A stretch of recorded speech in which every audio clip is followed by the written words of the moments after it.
നാളികേരമെന്ന് പറയട്ടെ, വളരെയധികം വേദനയോടുകൂടി പറയുന്നു. ഈ മുസ്ലിം സൊസൈറ്റി ഈ രൂപത്തിലുള്ള എല്ലാ തോന്നിവാസികൾക്കുമെതിരെ, ഈ രൂപത്തിലുള്ള എല്ലാവിധ ആൾദൈവ സമ്പ്രദായങ്ങൾക്കുമെതിരെ, ദൈവനിഷേധത്തിനെതിരെ ശക്തമായി നിലകൊള്ളേണ്ട മുസ്ലിം സൊസൈറ്റി എന്തുകൊണ്ടിങ്ങനെയായി? ഇതൊറ്റപ്പെട്ട ഒരു ഷഹീദിന്റെ കഥയല്ല, ഇതൊരൊറ്റപ്പെട്ട വ്യക്തിയുടെ കഥയല്ല. നേരെ മറിച്ച് ആ ദൈവങ്ങളുടെ മുന്നിൽ കുമ്പിടുന്ന ഒരു സമൂഹം, ആ സമൂഹത്തിന്റെ മുൻപന്തിയിൽ മുസ്ലിം സമൂഹമുണ്ട് എന്ന തിരിച്ചറിവ് ഒരു മുസ്ലിമിന് വേദനയുണ്ടാക്കണം, ഒരു മുസ്ലിമിന് പ്രയാസം ഉണ്ടാക്കണം. ആ വേദന മനസ്സിൽ നിറച്ചുകൊണ്ടാണ് അടുത്ത രംഗം നിങ്ങൾ കാണേണ്ടത്. കണ്ടോളൂ.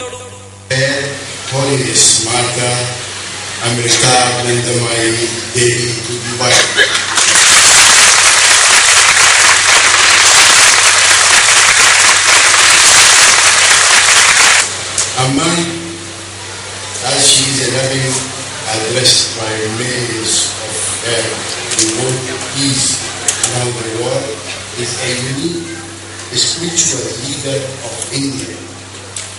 I heard about her a long time ago, but I know that yes, it's a great occasion of celebration for Amman's followers in Dubai.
കണ്ടോ, ഹൃദയവേദകമാണ് ആ കാഴ്ച.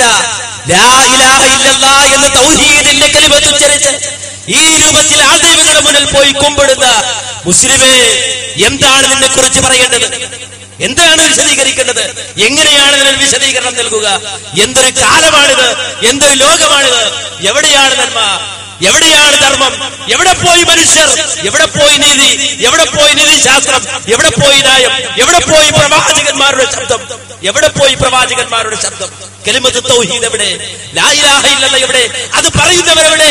അത് പ്രഖ്യാപിക്കുന്നവരെവിടെ? ആ ദൈവങ്ങളുടെ മുന്നിൽ പോയി തലകുമ്പിട്ട് ലാ ഇലാഹ ഇല്ലല്ലാഹ് എന്ന കലിമത്ത് തൗഹീദ് ഉച്ചരിക്കാൻ ഒരു മുസ്ലിമേ നിനക്കെങ്ങനെ കഴിയുന്നു? ആരെയാണ് ഇവരെ തുരത്തേണ്ടത്? ആൾ ദൈവങ്ങളെ പിടിച്ചു കെട്ടേണ്ടവരാര്? ഏതെങ്കിലും ഒരു രാഷ്ട്രീയക്കാരന്റെ പിന്നാമ്പുറത്ത് പോയിട്ട് മുദ്രാവാക്യം വിളിച്ചാൽ ഒരു മുസ്ലിമിന്റെ ധർമ്മം അവസാനിച്ചുവെന്ന് വിചാരിച്ചോ? ഒരു മുസ്ലിമിന്റെ ധർമ്മം അവസാനിക്കുന്നില്ല. മുസ്ലിങ്ങൾ രംഗത്ത് വരണം, വിശ്വാസികൾ രംഗത്ത് വരണം, മനുഷ്യത്വമുള്ളവൻ രംഗത്ത് വരണം, ധർമ്മമുള്ളവൻ രംഗത്ത് വരണം.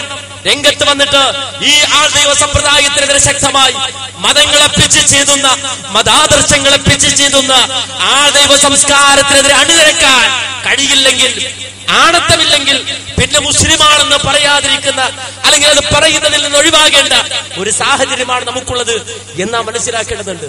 ഗൗരവമാണ് ഈ വിഷയം.